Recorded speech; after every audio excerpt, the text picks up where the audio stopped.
semua yang melata di atas muka bumi Allah ini dijamin rezekinya. Semua yang melata, semua yang bergerak. Setelah diteliti oleh para ulama, dabbah artinya binatang, selalu diterjemahkan dabbah, dabbatul ardi, binatang yang berjalan di atas muka bumi ini dijamin Allah Ta'ala rezekinya. Kenapa disebutkan binatang? Kenapa tidak disebut wama min insanin, wama min nasin? Tidak ada manusia yang tidak dijamin rezekinya.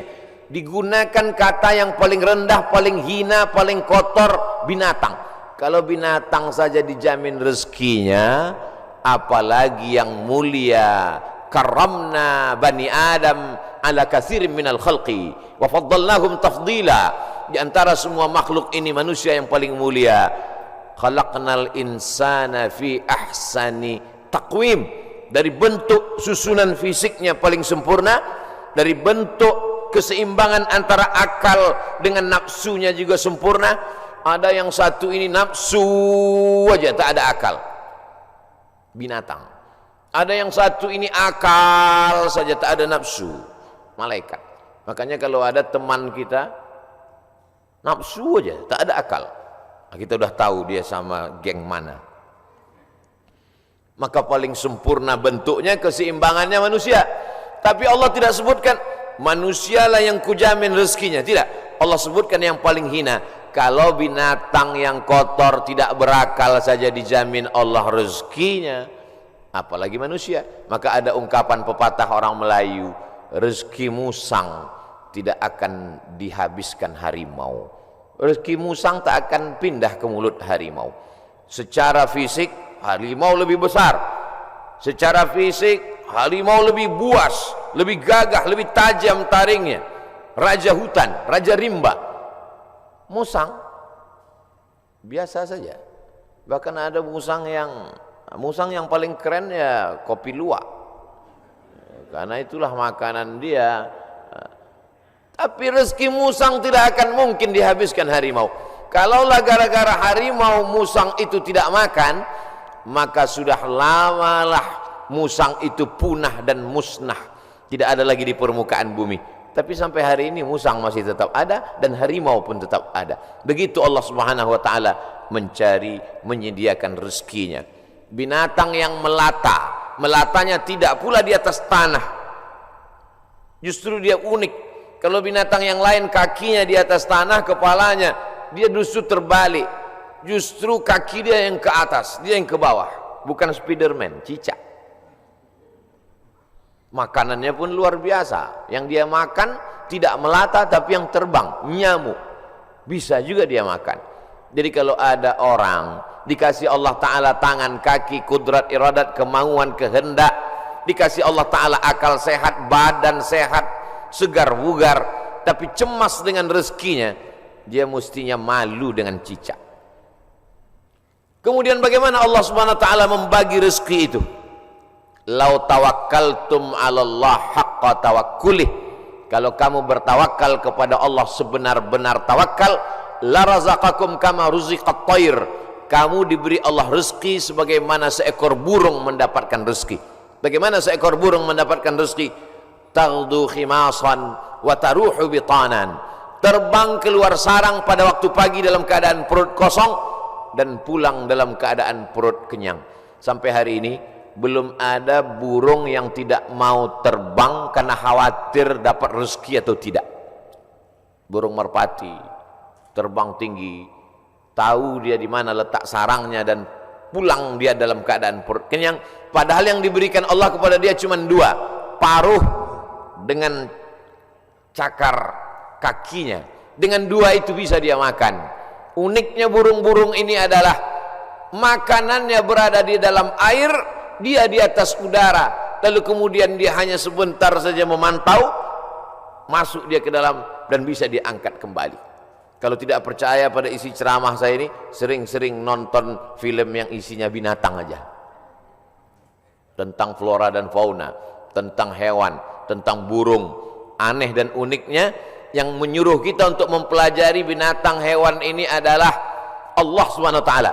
Tapi yang mempertontonkan kita kameramennya sampai berbulan-bulan di dalam hutan untuk menampilkan, hanya memperlihatkan seekor burung bisa menangkap seekor ikan, untuk memperlihatkan bagaimana Allah membagi rezeki kepada kita.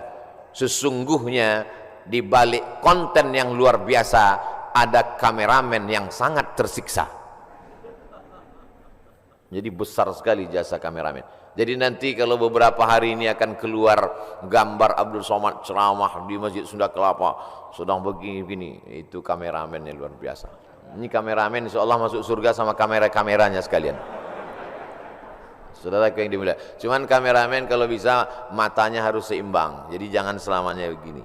Jadi sekali-sekali begini, sekali-sekali. Saya khawatir nanti setelah tua matanya begini. Selalu ada keseimbangan. Saudara yang dimuliakan Allah SWT, kamera itu pun juga adalah rezeki.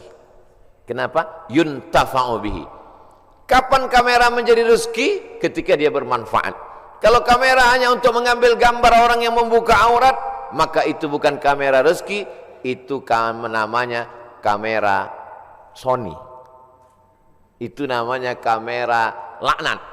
Itu namanya kamera yang mendatangkan, bukan pada mereknya, bukan pada kameramennya, tapi apakah dia mendatangkan manfaat atau tidak. Begitu Allah SWT memberikan rezeki. Suatu ketika ada salah seorang dari wali-wali Allah, setelah mendengar ceramah Ustadz bagaimana perjalanan Ustadz berdakwah, bagaimana perjuangan Ustadz, saya menganggap Ustadz salah seorang dari wali-wali Allah, kata jamaah.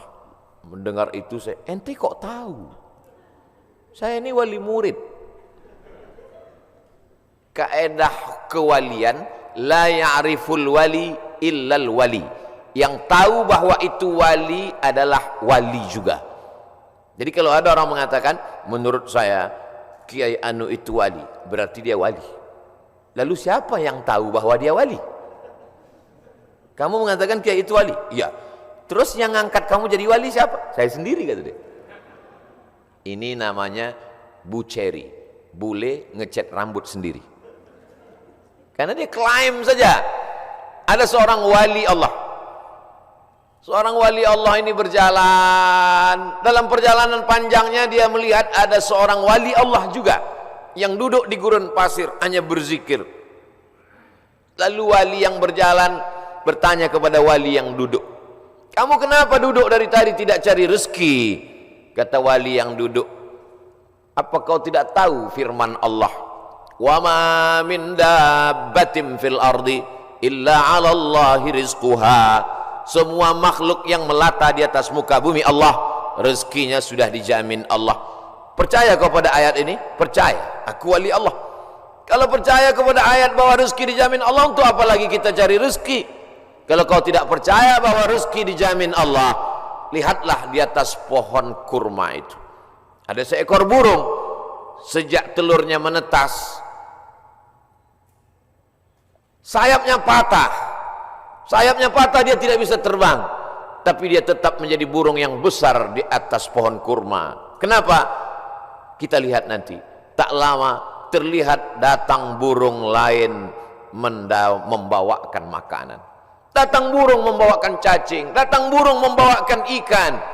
Naik ke atas pohon kurma yang di atasnya ada seekor burung yang patah sayap. Begitulah kalau Allah berkehendak, rezekinya dijamin Allah, dia tidak perlu terbang. Datang burung lain membawakan. Burung yang datang ini bukan ojek online. Burung lain datang membawakan tanpa perintah manusia. Allah memerintahkan hatinya. Oh, begitu. Iya. Lalu apa kata wali Allah yang berdiri kepada wali Allah yang duduk? Kenapa kau tidak amalkan sunnah al-yadul ulya khairum minal yadis sufla? Kenapa engkau tidak memilih menjadi burung yang mendatangkan cacing dan ikan? Kenapa justru memilih menjadi burung yang duduk menunggu makanan datang? Mendengar itu wali Allah yang duduk itu tegak berdiri dan dia mengatakan, kalau begitu aku lebih memilih ingin menjadi burung yang membawakan makanan, karena mengikut sunnah Rasulullah SAW. Al-yadul ulya khairum minal yadis sufla. Tangan di atas yang memberi lebih mulia daripada yang menerima. Artinya apa? dengan rezeki, mencari rezeki, punya rezeki bermanfaat, maka orang itu lebih tinggi derajatnya daripada beriman, yakin, tapi hanya menanti menunggu. Makanya dalam Islam diajarkan al-mu'minul qawiyyu, seorang mukmin yang kuat, kuat fisiknya, kuat otaknya, kuat ilmunya, kuat finansialnya, kuat duitnya. Khairun, dia lebih baik di hadapan Allah. Wa ahabbu ilallah, lebih dicintai Allah minal mu'minid dhaif, daripada mukmin yang lemah.